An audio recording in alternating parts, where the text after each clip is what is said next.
بیٹا 6 ماہ سے سسرال میں ہے، والدہ کی وفات پر بھی نہیں آیا اور والدین سے کوئی رابطہ بھی نہیں کیا، کیا ایسا بیٹا بھی وراثت کا حقدار ہوگا؟ لیکن یہ بہت ہی افسوسناک صورتحال ہے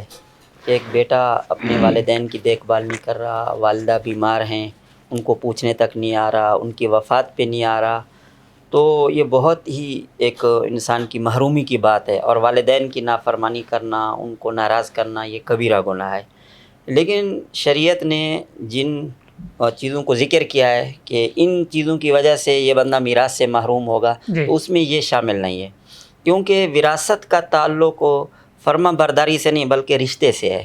نسب کے ساتھ ہے۔ تو چونکہ یہ ان کا بیٹا ہے تو یہ گناہ گار ضرور ہے، لیکن اس کو وراثت میں سے حصہ ملے گا۔ البتہ فقہائے کرام نے جو یہ ذکر کیا ہے کہ اگر کوئی کافر ہے تو وہ مسلمان کا وارث نہیں بن سکتا، یا کسی نے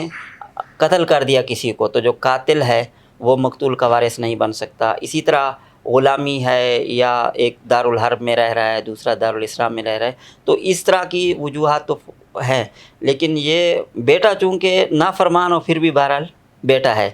تو اس کو چاہیے کہ ابھی بھی وہ توبہ کرے۔ اور حدیث شریف میں آتا ہے کہ آدمی کو اپنے والدین کی وفات کے بعد ان کے جو قریبی رشتہ دار ہیں ان کے ساتھ صلہ رحمی کرنی چاہیے، ٹھیک ہے، تو ان کو چاہیے کہ اپنے والدہ کی جو سہیلیاں ہیں، تعلق ان کے رشتہ دار ہیں، ماموں ہیں، جو بھی ان کے خالائیں ہیں، ان سے اچھا تعلق رکھے، والدہ کے لیے استغفار کرے، ان کے لیے ایصال ثواب کرے، تو بیٹے کو یہ چاہیے۔ لیکن بہرحال اپنی اس کوتاہی کی وجہ سے، اپنے اس گناہ کی وجہ سے وہ شرعی طور پر وراثت سے محروم نہیں ہوتا۔